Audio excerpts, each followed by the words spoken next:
السلام عليكم ورحمة الله وبركاته. الحمد لله رب العالمين ونصلي ونسلم على رسول الكريم وعلى آله وأصحابه أجمعين. قال الله تعالى في محكم كلامه القديم والفرقان الحميد: أعوذ بالله من الشيطان الرجيم. بسم الله الرحمن الرحيم. واذكروا الله في أيام معدودات. وقال نبينا محمد رسول الله صلى الله عليه وسلم: ما من أيام أحب الأعمال الصالح فيهن أحب إلى الله من هذه العشر. قالوا ولا الجهاد في سبيل الله؟ قال ولا الجهاد في سبيل الله إلا رجل خرج بنفسه وماله ولم يرجع من ذلك بشيء. اللهم صل على سيدنا محمد وعلى آل سيدنا محمد وأنزله المقعد المقرب عندك يوم القيامة.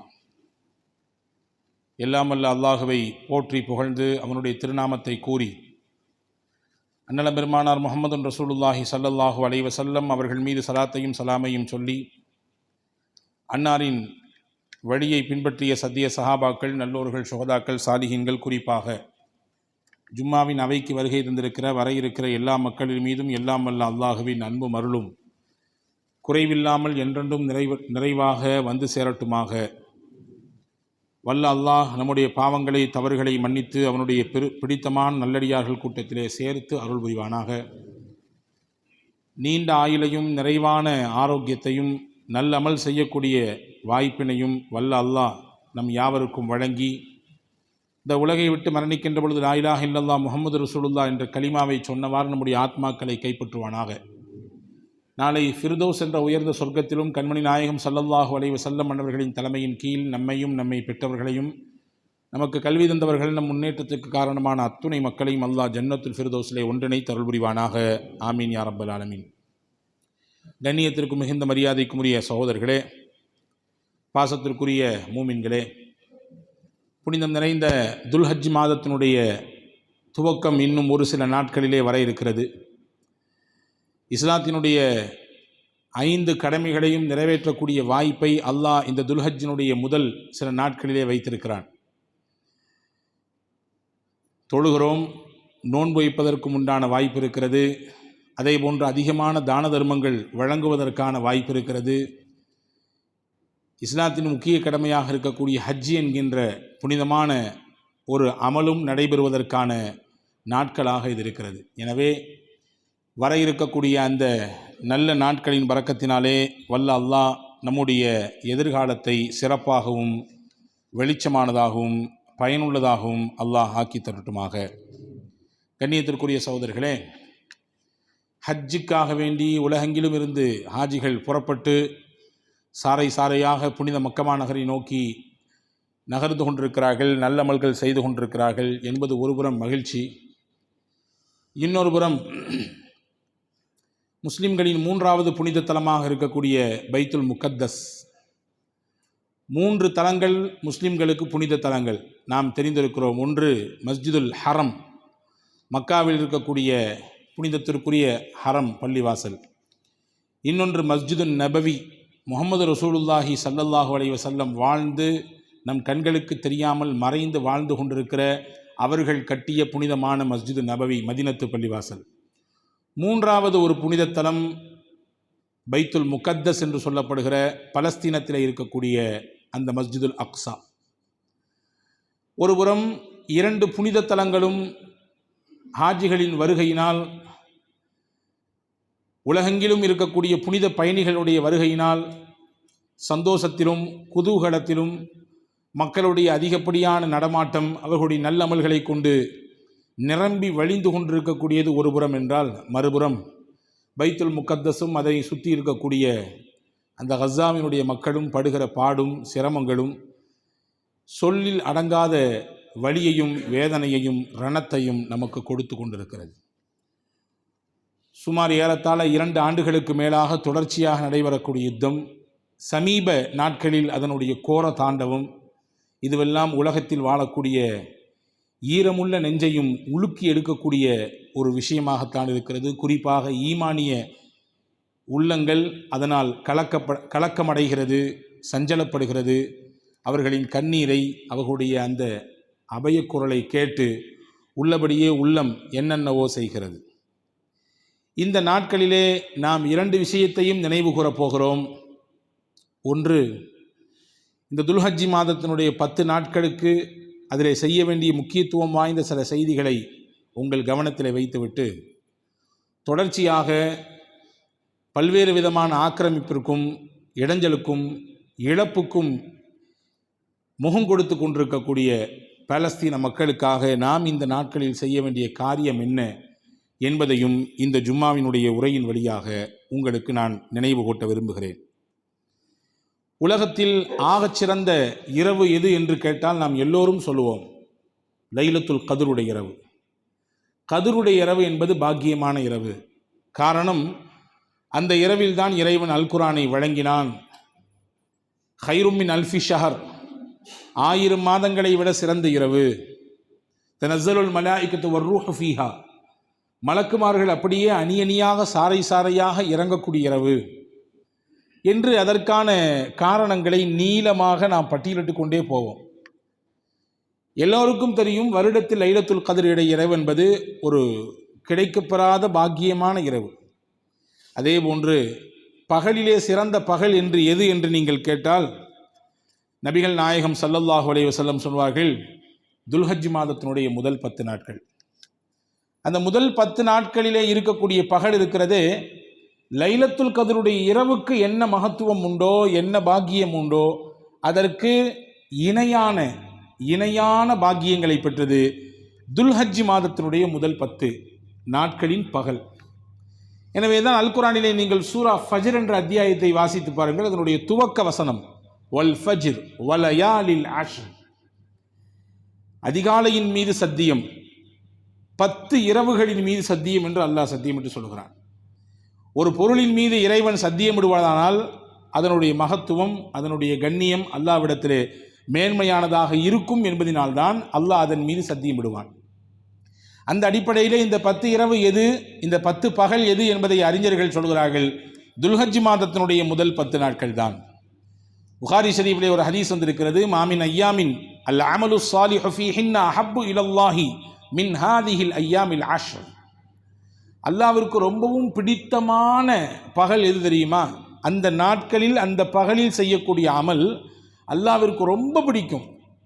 அது எந்த நாட்கள் என்றால் துல்ஹஜ்ஜினுடைய முதல் 10 நாட்கள். சொல்லிட்டு சொன்னாங்க, சஹாபாக்கள் கேட்டாங்க, யா ரசூலுல்லாஹ், ஜிஹாதுக்கு போவதை விட, ஜிஹாதிலே போய் கலந்து கொள்வதனால் கிடைக்கக்கூடிய கூலியை விட இந்த பர்டிகுலர் 10 நாட்களில் பகலில் செய்யக்கூடிய அமலுக்கு முக்கியத்துவம் உண்டா, மகிமை அதிமை உண்டா, அதிகமான பலன்களை பெற முடியுமா என்று கேட்டார்கள் சஹாபா பெருமக்கள். ஏன் இந்த கேள்வியை வைத்தார்கள் என்றால், அல்லாஹ்வின் அறப்போராட்டத்திலே கலந்து கொள்வதிலே அவ்வளவு ஈடுபாடு, அக்கறை சஹாபாக்களுக்கு அதிகம் உண்டு.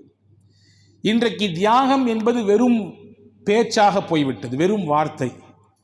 தியாகத்திற்கென்று ஏதோ சிலர் இருக்கிறார்கள், அவர்கள் மட்டும்தான் தியாகம் செய்ய வேண்டும், அவர்கள் மட்டும்தான் நேரம் கொடுக்க வேண்டும், அவர்கள் மட்டும்தான் உழைக்க வேண்டும், நாமெல்லாம் வேடிக்கை பார்ப்போம், நாமெல்லாம் நம்மால் முடிந்தால் கலந்து கொள்வோம், இல்லை என்றால் ஓரம் நிற்போம் என்பது நம்முடைய காலத்தில் நாம் நெருக்கடியாக ஏற்படுத்தி கொண்ட விஷயங்கள், நமக்கு ஏற்படுத்தி கொடுக்கக்கூடிய அழுத்தங்கள். ஆனால் சஹாபா பெருமக்கள் தியாகத்தின் மறு உருவங்கள். குறிப்பாக சொல்ல போனால் அல்லாஹ்வின் அறப்போராட்டத்திலே கலந்து கொள்வதிலே அவ்வளவு தூரம் அக்கறை. நமக்கு ஒரு சில மணித்துளிகள் கொடுப்பதற்கு அவ்வளவு தூரம் கஷ்டம். கால் முறிந்த சஹாபி அம்ர் இப்னுல் ஜமூஹ் ரலியல்லாஹு அன்ஹு என்ற ஒரு சஹாபி, கால் ஊனம், அவருக்கு கெந்தி கெந்தி நடப்பார். இயல்பாக ஒருவர் நடந்து சென்றால் ஒரு குறிப்பிட்ட தூரத்தை எவ்வளவு நேரத்தில் கடப்பாரோ அதை விட 2 அல்லது 3 மடங்கு நேரத்தை எடுத்துக்கொள்ளக்கூடியவர். ஏனென்றால் அவர் ஒரு மாற்றுத்திறனாளி. மாற்றுத்திறனாளி எப்படி நடப்பார் என்று நமக்கு தெரியும். எனவேதான் மாற்றுத்திறனாளிகளுக்கு பேருந்திலும் இன்ன பிற வாகனங்களிலும் முன்னுரிமை கொடுக்கிறார்கள். ஏறியவுடன் இங்கே உட்கார்ந்து கொள்ளுங்கள், நீங்கள் உள்ளே ரொம்ப தூரம் நடக்க வேண்டாம், ஏறியவுடன் இந்த சீட்டில் உட்கார்ந்து கொள்ளுங்கள், நீங்கள் சிரமப்பட வேண்டாம் என்று அவர்களுக்கென்று தனி இருக்கைகளை ஒதுக்கி அங்கே வேகமாக அவர்களை அமரச் செய்கிறோம். மாற்றுத்திறனாளி நடப்பதற்கு சிரமப்படுவார். இப்போ இந்த அம்ர் இப்னுல் ஜமூஹ் ரலியல்லாஹு அன்ஹு என்ற சஹாபி ஒரு மாற்றுத்திறனாளி, கால் ஊனம், கெந்தி தான் நடப்பார். ஆனால் அந்த சஹாபிக்கு ஆசை உஹது யுத்தத்திலே கலந்து கொள்ள வேண்டும் என்பது. அல்லாஹ்வின் பாதையில் நடைபெறக்கூடிய யுத்த களத்திலே நாம் கலந்து கொள்ள வேண்டும் என்பது பிரியம். ஆனால் பிள்ளைகள் எல்லாம் சொல்கிறார்கள், நீங்கள் தங்கடவாணி, உங்களுக்கு உதிர் இருக்குது, காரணம் இருக்குது, இதை நீங்கள் கட்டாயம் கலந்து கொள்ள வேண்டும் என்ற எந்த அவசியமும் கிடையாது. நீங்கள் இந்த யுத்தத்தில் கலந்து கொள்ளாட்டி அல்லாஹ் உங்களை கேள்விக்கு உட்படுத்த மாட்டான், விசாரணை வளையத்துக்குள்ளே நீங்கள் வரமாட்டீங்க. நாங்கள் பிள்ளைங்க இருக்கிறோம், நாங்கள் போகிறோமே, நாங்கள் போய் கலந்துக்கிறோமே, நீங்கள் இந்த சிரமத்தோடு இந்த கஷ்டத்தோடு ஏன் போக வேண்டும் என்ற ஒரு கேள்வியை வைக்க அந்த சஹாபி சொன்னார், நான் அல்லாஹ்விடத்திலே விருப்பப்படுகிறேன், வல்லாஹி இன்னி லஅர்ஜு an அத்அ B அரீஜதி ஹாதிஹி Al ஜன்னah.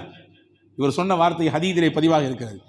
Allah me சத்தியம், எந்த ஊனத்தை வைத்து என்னை நீங்கள் குறையாக மதிப்பிடுகிறீர்களோ, அன்பர்களே, வெளித்தோற்றத்தில் வருவதல்ல ஊனம், இந்த வார்த்தையை கவனியுங்கள், வெளித்தோற்றத்தில் வருவதல்ல, இருப்பதல்ல ஊனம், உள்ளத்தில் இருப்பதுதான் ஊனம், எண்ணத்தில் தோன்றுவதுதான் ஊனம், அதுதான் குறை. இவர் சொன்னார், நீங்கள் என்னை வெளித்தோற்றத்தை பார்த்து எடை போடுகிறீர்கள், எனக்கு கால் நடக்க முடியாது, நான் ஒரு ஊனம், நான் ஒரு மாற்றுத்திறனாளி, நான் கெந்தி நடக்கக்கூடியவன் என்று நீங்கள் எடை போடுகிறீர்கள். அல்லாஹ் மீ சத்தியமாக சொல்கிறேன், இதே ஊனக்காலோடு நான் சொர்க்கத்திற்குள் நுழைவதற்கு ஆசைப்படுகிறேன், இதே ஊனத்தோடு நான் சொர்க்கத்தின் அந்த சுதந்திரத்திலே நடப்பதற்கு ஆசைப்படுகிறேன், எண்ணப்படுகிறேன், என்னை நீங்கள் தடுக்காதீர்கள் என்று சொல்லிவிட்டார் செய்தனா அம்ர் இப்னுல் ஜமூஹ் ரலியல்லாஹு அன்ஹு. இவருடைய வரலாறு அப்படியே கிளர்ச்சி ஊட்டக்கூடிய வரலாறு. நான் பல இடங்களில் சொல்வதுண்டு, நம்முடைய ஜும்மாவின் மேடையிலும் சொல்லியிருக்கிறேன், சஹாபாக்களின் வரலாற்றை போல நமக்கு உந்து சக்தி வேறு எதுவுமே கிடையாது. வேற எந்த தன்னம்பிக்கை தரக்கூடிய புத்தகங்களையும் கொடுக்காத விஷயத்தை சஹாபாக்களின் வரலாறும் அவர்களுடைய வாழ்க்கையும் நமக்கு கொடுக்கும். எனவே தான் அந்த நன்மக்கள், மேன்மக்கள், அந்த அற்புதமான வழிகாட்டிகளின் வாழ்க்கையை, வரலாற்றை, அவர்களுடைய வாழ்வியல் நடந்த விஷயங்களை எல்லாம் உள்வாங்க வேண்டும், படிக்க வேண்டும் என்று நாம் ஆசைப்படுகிறோம். ஒரு சொல்லிட்டு சொன்னார், அல்லாஹ்ட்ட ஒரு துவா செஞ்சார். என்ன துவா செஞ்சார்? அல்லாஹும்ம அர்ஸுக்னி ஷஹாதத்தன் ஃபீ சபீலிக் வலா தருத்துனி இலா அஹ்லி ஹாயிபா. யா அல்லாஹ், இதோ என்னை ஊனம் என்று சொல்லுகிறார்கள், குறைக்கால் என்று சொல்லுகிறார்கள், நடப்பதற்கு சக்தியற்றவர், ரொம்பவும் பலவீனமானவர் என்று சொல்லுகிறார்கள். இப்பொழுது நான் உன்னிடத்தில் கேட்கிறேன், அல்லாஹ் எனக்கு உன் பாதையிலே ஷஹாதத்தை கொடு, வீர மரணத்தை கொடு. நான் திரும்பி வீட்டுக்கு வரக்கூடாது, வீட்டை விட்டு வெளியேறிவிட்டேன், உன் பாதையில் என்னை கொடுப்பதற்கு, என் உயிரை கொடுப்பதற்கு, என் இரத்தத்தை சிந்துவதற்கு, என்னையே தருவதற்கு நான் வந்து விட்டேன். சொல்லுவோம் சில பேர், சில சமயங்களில் சொல்கிறது உண்டு, என் உயிரும் உடலும் உனக்கு சொந்தம், உயிர் மட்டும்தான் உடல் மட்டும்தான் என்னுடையது, உயிரெல்லாம் உனக்கானது, நான் அப்படியே கொடுத்து விடுவேன் உனக்கு, என் தலைவிக்கு கொடுப்பேன், என் தலைவனுக்கு கொடுப்பேன், என் ஊருக்கு கொடுப்பேன் என்றால் வெற்று வார்த்தைகள் பேசுவதுண்டு. இந்த சஹாபியின் வார்த்தையை கவனியுங்கள், ஒலா தருத்துனி இலா அஹ்லி ஹாயிபா, நிச்சயமாக அல்லாஹ்வே என்னை நீ திருப்பி அனுப்பக்கூடாது இந்த ஊருக்கு, என் குடும்பத்துக்கு என்னை நீ அனுப்ப வேண்டாம், அல்லாஹ்வின் பாதையில் நான் வந்து விட்டேன் என்று சொன்னார், சென்றார். வரலாற்றில் எழுதுகிறார்கள், பெருமானார் ஸல்லல்லாஹு அலைஹி வஸல்லம் உஹது யுத்தத்திலே ஷஹீதான சஹாபாக்களை எண்ணி பார்க்கிற பொழுது இந்த சஹாபியின் உடவும் அங்கே ஷஹீதாகி கிடந்தது. நினைச்சாங்களாம் அவங்களுடைய பிள்ளைங்கள்லாம் வீட்டில் கொண்டு போய் பொதுவாகவே ஷஹாதத்தை அடைஞ்சிட்டாங்கன்னா குளிப்பாட்டது கிடையாது. போரிலே, அறப்போரிலே வீர மரணம் அடைந்தவர்களை குளிப்பாட்ட மாட்டார்கள், அப்படியே இரத்தத்தோடு அந்த ஆடையோடு சுற்றி அடக்கி விடுவார்கள். 2 இடத்துல மட்டும்தான் கஃபன் கிடையாது, குளிப்பாட்டுதல் கிடையாது. ஹஜ்ஜிக்கு போகிறார் ஒருத்தர், உம்ராக்கு போகிறார் ஒருத்தர், அந்த எஹராம்லேயே ஒருத்தர் மௌத் ஆகிட்டார்னு சொன்னால் அப்படியே அடைக்கிற வேண்டியதுதான், அவருக்கு தனியாக எஹராம்லாம் கிடையாது. அதே மாதிரி போர்க்களத்துக்கு ஒருவர் போனார், அவர் ஷஹீதாகிவிட்டால் அவருக்கு புதிதாக துணியெல்லாம் அணிவிக்கக்கூடாது, குளிப்பாட்டக்கூடாது, இரத்தத்தை தொடர்த்து விடக்கூடாது, அப்படியே சுருட்டி அடக்கி விட வேண்டும். கொஞ்சம் தூரம் தூக்கிட்டு போகலாம்னு நினச்சாங்க பிள்ளைங்கள்லாம். ஆனால் ரசூல் சொன்னாங்க, தஊஹு லஅல்லல்லாஹு யர்ஸுகுஹு அஷ்ஷஹாதா. பிள்ளைங்கள்லாம் தடுத்தாங்கல்ல, தடுத்த பிள்ளைகளை சொன்னார்கள், அவரை நீங்கள் தடுக்காதீர்கள், விட்டுவிடுங்கள், அல்லாஹ்வின் பாதையிலே அவருக்கு ஒரு எதிர்காலம் இருக்கிறது என்று சொல்லி அனுப்பி வைத்த அந்த சஹாபி ஷஹீதானதற்கு பிறகு அங்கேயே அந்த யுத்தக்களத்திலேயே அடக்கம் செய்யப்பட்டார் என்ற வரலாற்று குறிப்பை பார்க்கிறோம். நான் ஏன் இதை சொல்லுகிறேன் என்றால், அல்லாஹ்வின் பாதையில் நேரம் கொடுப்பதும் உயிரை தருவதும் இரத்தம் சிந்துவதும் அவர்களுக்கு உயிர் மூச்சாக இருந்தது. உள்ளே இழுத்து வெளியே வரக்கூடிய மூச்சு ஒவ்வொன்றும் ஃபீ சபீலில்லா என்றே துடித்துக் கொண்டிருந்தது. எனவே தான் சஹாபாக்கள் இந்த கேள்வி கேட்குறாங்க. என்ன கேள்வியை? இந்த 10 நாள் சிறப்பான நாள் சொல்றீங்களே, அல்லாவின் பாதையிலே போவதை விட சிறப்பான நாட்களா அப்படின்னு கேட்டாங்க. ரசூலுல்லாஹ் சொன்னாங்க, ஆமாம், அல்லாஹ்வுடைய பாதையில் போவதை விட சிறப்பான நாட்கள் தான். ஆனால் இல்லா ரஜுலுன் ஹரஜ பி நஃப்ஸிஹி வ மாலிஹி வ லம் யர்ஜஅ பிதாலிக பிஷை. ஆனால் ஒருத்தர் அல்லாஹ்வினுடைய பாதைக்கு போனார், தன் பொருளாதாரத்தை கொண்டு போனார், தன் உயிரோடு போனார், ஆனால் திரும்பி அவருடைய பொருளாதாரமும் வரவில்லை, உயிரும் வரவில்லை, ஷஹீதாகிவிட்டார் என்றால் அவருடைய அந்தஸ்துங்கிறது மேன்மையானது. இந்த ஷஹாதத்தை தவிர்த்து ஒருவர் போர்க்களத்துக்கு போகிறார், அந்த போகிற நிலையை விட இந்த 10 நாட்களில், இந்த துல்ஹஜ்ஜினுடைய முதல் 10 நாட்கள் செய்யக்கூடிய அமல் இருக்கிறதே, அந்த பகலில் செய்யக்கூடிய அமல் இருக்கிறது அல்லாஹ்ட்ட ரொம்ப பிடித்தமானது, ரொம்பவும் ஈடேற்றத்திற்குரியது என்று நபிகள் பெருமானார் ஸல்லல்லாஹு அலைஹி வஸல்லம் சொல்லித்தந்த ஹதீதை நாம் இங்கே கவனத்தில் கொள்ள வேண்டும். எனவே அப்படியான சிறப்பு மிகுந்த நாட்கள் நம்மை எதிர்நோக்கி வருகிறது. பொதுவாகவே முஸ்லீம் சமூகத்திடத்திலே ரமலானுக்கென்று ஒரு சிறப்பு அந்தஸ்து இருக்குது, எல்லாத்துக்கும் இருக்குது. ரமலானில் கூடுதலாக தொழுவோம், ரமலானில் கூடுதலாக அமல் செய்வோம், ரமலானுடைய பகலிலே இரவிலே முக்கியத்துவம் கொடுப்போம், நல்ல அமலிலே ரொம்ப போட்டிகள் இருக்கும், ரொம்ப அதை ஆர்வத்தோடு செய்வோம். ஆனால் அதுக்கு நிகரான ஒரு நல்ல கூலியை பெற்றுத்தரக்கூடிய நாட்கள் இந்த துல்ஹஜ்ஜினுடைய முதல் 10 நாட்கள் என்பதை நாம் இங்கே கவனத்தில் கொள்ள வேண்டும். எனவே தான் நபிகள் நாயகம் ஸல்லல்லாஹு அலைஹி வஸல்லம் அவர்களை பற்றி, அவர்களுடைய சிறப்பான நல்ல அமல்களுடைய முக்கியத்துவத்தை பற்றி சஹாபா பெருமக்களிடத்திலே, குறிப்பாக ஹஃப்ஸா பின்த் உமர் ரலியல்லாஹு தஆலா அன்ஹா, நபி ஸல்லல்லாஹு அலைஹி வஸல்லம் உடைய துணைவியார், அவரிடத்திலே கேட்கப்பட்ட பொழுது சொன்னார்கள், அர்பஉன் லம் யகுன் யதஅஹுன்ன நபியு ஸல்லல்லாஹு அலைஹி வஸல்லம். 4 விஷயங்களை ரசூலுல்லாஹி ஸல்லல்லாஹு அலைஹி வஸல்லம் விட்டதே கிடையாது. 4 விஷயத்தை பெருமானார் ஸல்லல்லாஹு அலைஹி வஸல்லம் விட்டதே கிடையாது. ஒன்று என்ன? ஆஷூராவுடைய நோன்பை விட்டதே கிடையாது. முஹர்ரம் மாசத்திலே வருமே 10வது நாள் நோன்பு, அந்த 10ஆம் நாள் நோன்பை பெருமானார் ஸல்லல்லாஹு அலைஹி வஸல்லம் விட்டதே இல்லை. இரண்டாவதாக சொன்னார்கள் ஹஃப்ஸா ரலியல்லாஹு தஆலா அன்ஹா, துல்ஹஜ் மாதத்தினுடைய முதல் 10 நாட்கள், முதல் 10 நாட்களிலே அவர்கள் நோன்பு இருப்பார்கள். பெருமானார் ஸல்லல்லாஹு அலைஹி வஸல்லம், நம்ம பெருமானும் அந்த 9வது நாள் நோன்பு இருப்போம், அரஃபாவுடைய நாள். ஆனால் ரசூலுல்லாஹ் முதல் 10 நாட்கள் முழுவதுமாக நோன்பு இருப்பார்கள். அதே போன்று ஒவ்வொரு நாளும் பெருமானார் ஸல்லல்லாஹு அலைஹி வஸல்லம் ஒவ்வொரு மாதமும் 3 நாட்கள் நோன்பு இருப்பார்கள். ஒவ்வொரு மாதமும் 3 நாட்கள், ஐயாமுல் பீத் என்று சொல்லப்படுகிற 13, 14, 15 இந்த பிறை கணக்கிலே பெருமானார் ஸல்லல்லாஹு அலைஹி வஸல்லம் நோன்பு இருப்பார்கள். ரக்அத்தைனி கபிலல் கதாத். 4வது ரசூல் ஸல்லல்லாஹு அலைஹி வஸல்லம் விடாத விஷயம் என்னவென்றால், ஃபஜர் தொழுகைக்கு முன்பு 2 ரக்காயத் சுன்னத். இந்த 4 விஷயத்தை ரசூல் ஸல்லல்லாஹு அலைஹி வஸல்லம் வாழ்க்கையை விட்டதே இல்லை. முஹர்ரம் மாதம் 10 நோன்பு வச்சுருவாங்க. ஒவ்வொரு வருஷமும் துல்ஹஜ் மாதம் முதல் 10 நாட்கள் நோன்பு இருப்பார்கள். அதில் முக்கியத்துவப்படுத்தி அந்த அரஃபாவுடைய நாளுடைய முக்கியத்துவத்தை சொன்னாங்க. 2 வருஷத்தினுடைய பாவத்துக்கு அளிக்கக்கூடிய நன்மையை பெற்றுத்தரக்கூடிய நாள் அரஃபாவுடைய நாள் என்று. அதே போன்று ஒவ்வொரு மாதமும் 3 நாள் நோன்பு இருப்பார்கள். ஒவ்வொரு நாளும் ஃபஜர் தொழுகைக்கு முன்னால் 2 ரக்காயத்தை அவர்கள் விடவே மாட்டார்கள். இந்த 4 விஷயமும் நபிகள் நாயகம் ஸல்லல்லாஹு அலைஹி வஸல்லம் தொடர்ச்சியாக பின்பற்றி கொடுத்தது என்று ஹஜ்ரத் சையதத்துனா ஹஃப்ஸா பின்த் உமர் ரலியல்லாஹு தஆலா அன்ஹா சொல்வதை நாம் இங்கே கவனத்தில் கொள்ள வேண்டும். இப்போ ரசூலுல்லாஹ் விரும்பி நோன்பிருந்த நாட்களிலே, விரும்பி நல்லமல் செய்த நாட்களிலே முக்கியமான நாள் துல்ஹஜ்ஜினுடைய முதல் 10 நாட்கள் என்பதை நாம் கவனத்தில் கொள்ள வேண்டும். இந்த துல்ஹஜ்ஜினுடைய முதல் 10 நாட்களில் ஒரு 5 விஷயத்தை மட்டும் நாம் கவனத்தோடு செய்தால் போதுமானது. ஒரு 5 விஷயத்தை மட்டும் கொஞ்சம் கூடுதலாக கவனம் எடுத்துக்கொள்ளலாம். ஒன்று என்ன அப்படின்னா, கொஞ்சம் கூடுதலாக அந்த நாட்களிலே துல்ஹஜ் மாத பிறை பிறந்த மாத்திரத்திலேயே அன்றிலிருந்து அந்த 10ஆம் நாள் வரை அல்லாஹ் ஜல்லஷானுஹு வ தஆலா அழுத்தம் திருத்தமாக சொல்கிறான், ஃபத்குருல்லாஹ ஃபீ அய்யாமின் மஅதூதாத். சில குறிப்பிட்ட நாட்களிலே அல்லாஹ்வை நீங்கள் அதிகமாக நினைவு கூறுங்கள் என்று சொல்கிறான், ஜிக்ர் செய்யுங்கள் என்று சொல்கிறான். ஐயாமி மாதூதாத் என்றால் எது என்பதை குறித்து அறிஞர்கள் பெருமக்கள் சொல்கிறார்கள், துல்ஹஜ்ஜினுடைய முதல் 10 நாட்கள். எனவே இந்த நாட்களிலே நாம் கொஞ்சம் கூடுதலாக ஜிக்ர் செய்வதற்கு நாம் நம்மை பழக்கப்படுத்திக் கொள்வோம். 1. 2வது திலாவத்துல் குர்ஆன். குர்ஆன் ஷரீஃபை கொஞ்சம் அதிகமாக இந்த நாட்களிலே ஓதுவதற்கு, வழமையாக ஓதுகிற வழக்கம் உள்ளவர்கள் கொஞ்சம் இன்னும் அதிகமாக கூடுதலாக இந்த நாட்களிலே ஓதுவதற்கு முயற்சிக்கலாம். 2. 3வது பாவங்கள் அல்லாஹ்விடத்தில் மன்னிக்கப்படுவதற்கும் தௌபாவை செய்வதற்குமான மிகவும் தகுதிமிக்க நாட்களாக இந்த துல்ஹஜ்ஜினுடைய 10 நாட்கள் இருக்கிறது. காரணம் சொல்லுகிறேன் கேளுங்கள். அரஃபா என்ற நாளில்தான் அல்லாஹ் உலகிலிருந்து போன ஹாஜிகளின் மொத்த பாவங்களையும் கரைக்கிறான். அந்த அரஃபா நாள் இந்த துல்ஹஜ்ஜினுடைய முதல் 10 நாளில் ஒரு நாளாக இருக்கிறது. ஒட்டுமொத்த ஹாஜிகளின் பாவங்கள் அழிக்கப்பட்டு அவர்கள் அன்று பிறந்த பாலகனாக வலதத்துஹு உம்முஹு, அன்னைக்கு பெற்ற அந்த பிள்ளை எப்படி தூய்மையா இருக்குமோ, பாவத்துக்கும் அந்த குழந்தைக்கும் எந்த சம்பந்தமும் இருக்காதோ, அந்த மாதிரியாக மாற்றக்கூடிய நாளாக அரஃபாவுடைய நாள் இருக்கிறது.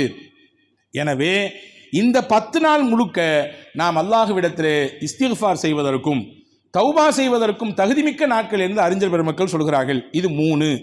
4வது தக்பீர் சொல்வதற்குரிய நாட்கள்.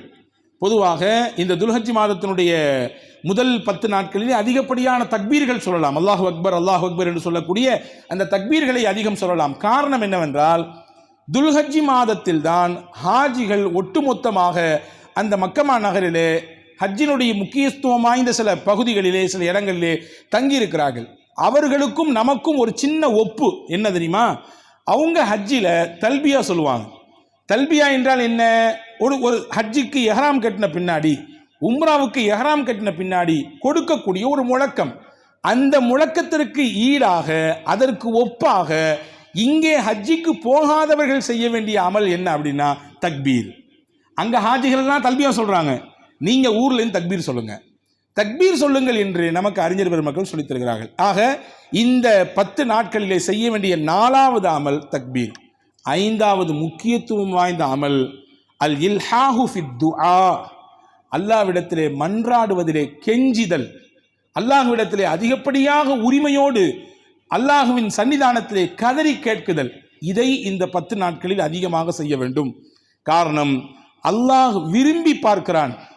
அல்லாஹுவினால் வலியுறுத்தப்பட்டு முக்கியத்துவப்படுத்தப்பட்ட நாட்களாக இது இருப்பதினாலே இந்த நாட்களில் பிரத்யேகமாக அடியார்கள் கேட்கக்கூடிய துவாவுக்கு மிகுந்த முக்கியத்துவத்தை, ஒரு முதன்மையை அல்லாஹ் ஜல்லஷானஹு வ தஆலா வழங்குகிறான் என்பதை நமக்கு அறிஞர் பெருமக்கள் சொல்லித் தருகிறார்கள். இந்த 5 விஷயமும் இந்த துல்ஹஜ் மாதத்தினுடைய 10 நாட்களிலே நாம் கவனப்படுத்தி செய்ய வேண்டியது. இதிலே ரொம்ப முக்கியமான விஷயம், நாம் துவா செய்வது, நம்முடைய நலவுக்காக வேண்டி கேட்பது, நம்மை சுற்றி இருப்பவர்களின் நலவுக்காக வேண்டி கேட்பது, நம்முடைய எதிர்காலத்திற்காக வேண்டி கேட்பது, நம்முடைய பாவங்கள் அழிக்கப்படுவதற்காக வேண்டி கேட்பது, நமக்கு ஏற்பட்டிருக்கக்கூடிய நெருக்கடிகள் நீங்குவதற்காக வேண்டி கேட்பது எல்லாம் இருந்தாலும் நம் துவாவில் இந்த 10 நாட்களிலே முக்கியமாக கேட்க வேண்டியது கஸாவினுடைய மக்களுக்காக வேண்டி கேட்பது. நான் சொல்லியிருக்கிறேன், என்னிடத்தில் கூட சில நண்பர்கள் வந்து இந்த விஷயத்தை நாங்கள் இப்பொழுதுதான் முதன்மையாக கேட்கிறோம் என்று சொல்லி எனக்கு ஞாபகம் இருக்கிறது. நபிகள் பெருமானா ஸல்லல்லாஹு அலைஹி வஸல்லம் சொன்னார்கள், நீங்கள் துவா செய்யுங்கள், உங்களுக்காக வேண்டி கேட்கிறீர்கள், நிச்சயம் அல்லாஹ் அதை தருவான். நீங்கள் கேட்கக்கூடிய துவா அங்கீகரிக்க வேண்டும் என்று நீங்கள் விரும்பினால், நீங்கள் செய்யக்கூடிய துவா அல்லாஹுவினால் ஏற்றுக்கொள்ளப்பட வேண்டும் என்று விரும்பினால், ஒரே ஒரு விஷயத்தை அந்த துவாவில் ஆட் பண்ணால் போதும், வேற ஒன்றும் வேண்டாம்.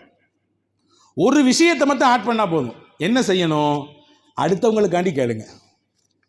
நீங்கள் எப்படி உங்களுக்கு கேட்பீங்களோ அதே மாதிரி பிறருக்கும் கேளுங்கள். நீங்கள் அடுத்தவர்களுக்கு கேட்டீர்கள் என்றால் உங்களின் துவா தானாக ஏற்றுக்கொள்ளப்படும். தமிழில் ஒன்று சொல்லுவாங்க, ஞாபகம் இருக்கா?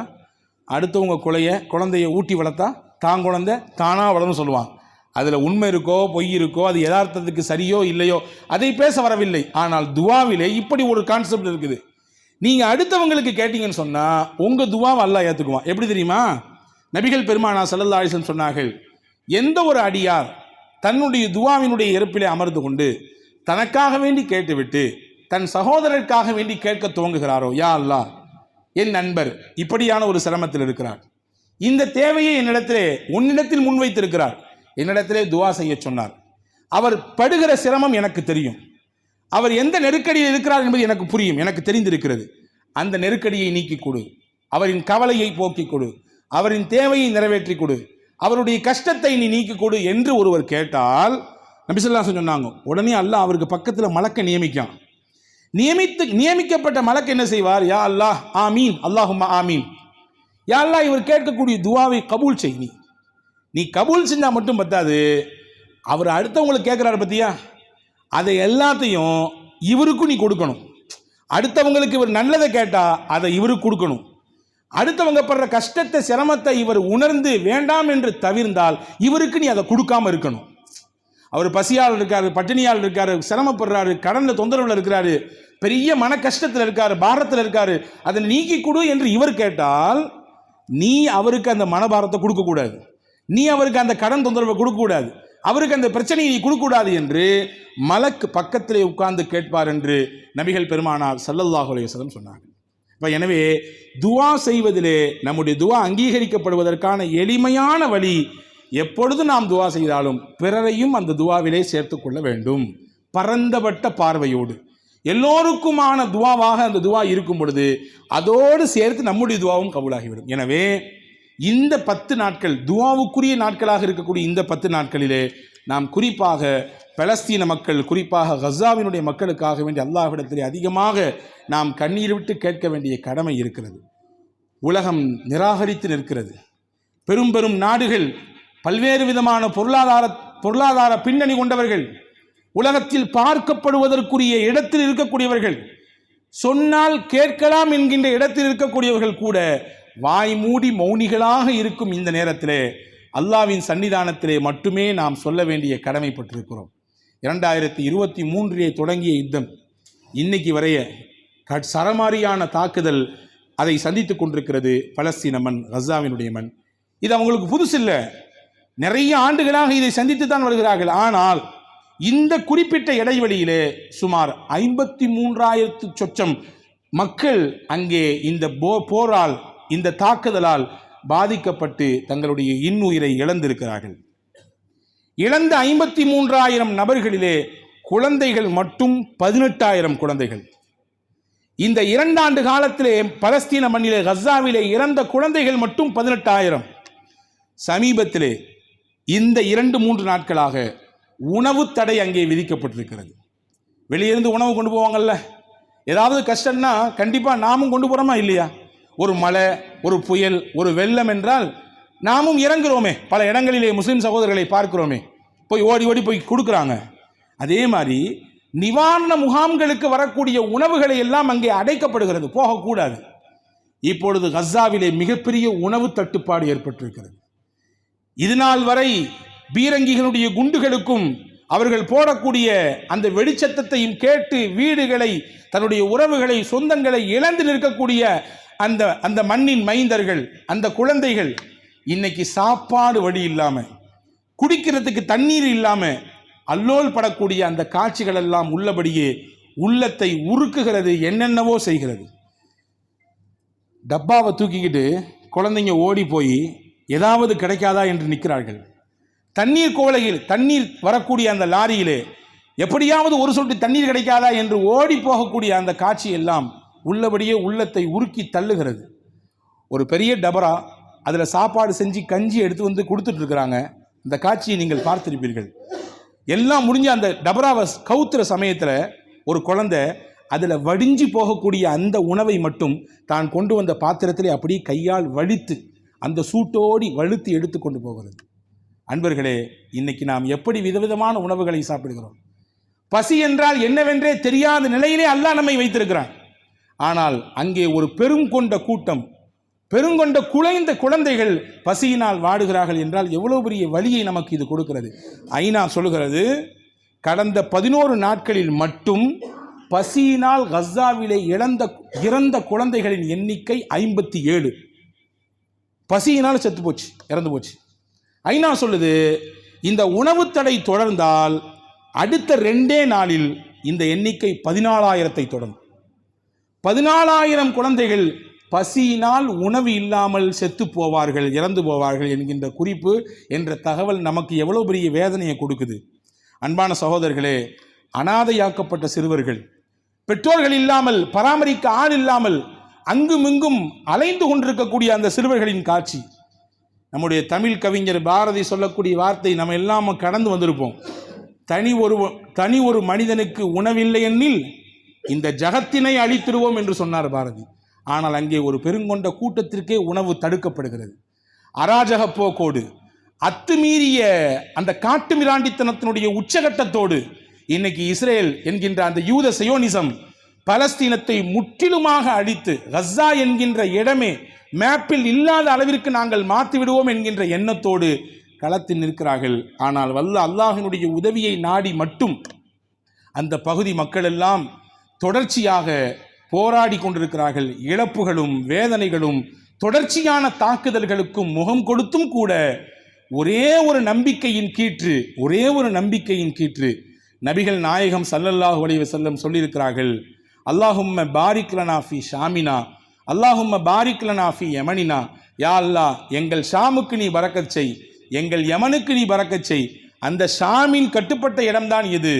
நிச்சயமாக இந்த பகுதியிலே ஒரு குறிப்பிட்ட இடத்திலே தொடர்ச்சியாக போரையும் நெருக்கடிகளையும் தாக்குதல்களையும் இந்த மக்கள் சந்திப்பார்கள். ஆனால் கடைசி வரை அவர்கள் நினைத்திருப்பார்கள், வெற்றி நிச்சயம் அவர்களுக்கே என்று பெருமானார் ஸல்லல்லாஹு அலைஹி வஸல்லம் சொன்ன அந்த வார்த்தை இன்று வந்து விடாதா, நாளை வந்து விடாதா, இந்த மாதம் வந்து விடாதா, அடுத்த மாதம் வந்து விடாதா, அடுத்த வருடம் வந்து விடாதா என்கின்ற ஏக்கத்தோடு கஸாவின் மக்கள் இழப்புகள். நீங்கள் யோசிங்க, ஒரு கஷ்டம் தொடர்ச்சியாக 2 தடவை 3 தடவை வந்தாலே நம்ம நிலகுலைஞ்சு போயிடுவோம். ஒன்றும் இல்லைங்க, ஒரே குடும்பத்தில் அடுத்தடுத்து ஒரு 2 நாள் கேப்பில் ஒரு 3 மவுத்து வச்சு யோசிச்சு பாருங்கள். ஒரே குடும்பத்தில் ஒரு 3 நாள் கேப்பில் அடுத்தடுத்து மவுத்து, அந்த குடும்பமே அப்படி உருகி போயிடும், நிலகுலைஞ்சு போயிடுவோம் இல்லையா? ஆனால் அந்த மண்ணில் அந்த மக்கள், அந்த குழந்தைகள், பெண்கள் மட்டும் 15,000 பெண்கள் இந்த போராட்டத்திலே, இந்த தாக்குதலிலே, இந்த 2 வருடத்திலே இறந்திருக்கிறார்கள்.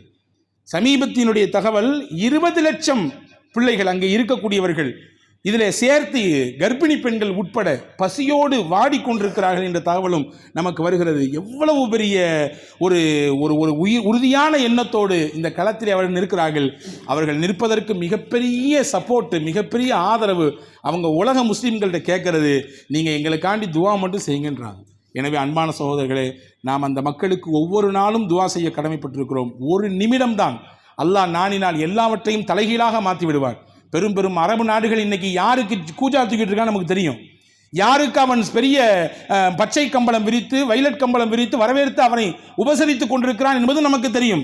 ஆனால் ஒருபுறம் ஒரு பகுதி மக்களே அழிந்து கொண்டிருக்கிறார்கள், ஒரு பெரிய இனப்படுகொலை நடக்கிறது. ஆனால் உலகத்தில் இருக்கக்கூடிய எல்லா அரபு நாடுகளும் சுற்றி நின்று வேடிக்கை பார்க்குது. ஆனால் முஸ்லீம்கள் நாம் வேடிக்கை தானே பார்க்கிறோம், என்ன நம்மால் செய்ய முடியும் என்று மனம் தளர்ந்து விடாதீர்கள். நிச்சயம் நமக்கு இருக்கக்கூடிய மிகப்பெரிய ஆயுதம் அல்லாஹ்விடத்திலே கையேந்துவது, அந்த மக்களுக்காக வேண்டி உருக்கமாக துவா செய்வது, அவர்களுடைய எதிர்கால வெளிச்சத்திற்காக வேண்டி வல்ல அல்லாஹ்விடத்திலே கண்ணீர் விடுவது. நிச்சயம் அந்த கண்ணீர் எத்தனையோ பல சர்வாதிகாரிகளை அழித்து இல்லாமலாக்கி இருக்கிறது. அதே நிலைக்கு இஸ்ரேலும் கூடிய விரைவிலே வரும். அவர்களுக்கு யாரெல்லாம் ஒத்து ஊதி கொண்டிருக்கிறார்களோ அவர்களின் நிலையும் இந்த உலகம் காணும் என்ற நம்பிக்கையை நாம் ஏற்படுத்திக் கொள்வோம். வல்ல அல்லாஹ் இந்த குறித்த 10 நாளிலே, இந்த துல்ஹஜ்ஜினுடைய முதல் 10 நாட்களில் அல்லாஹ்விடத்திலே நாம் அந்த மக்களுக்காக வேண்டி தொடர்ச்சியாக துவா செய்வோம். வல்ல அல்லாஹ் தௌஃபீக் செய்வானாக.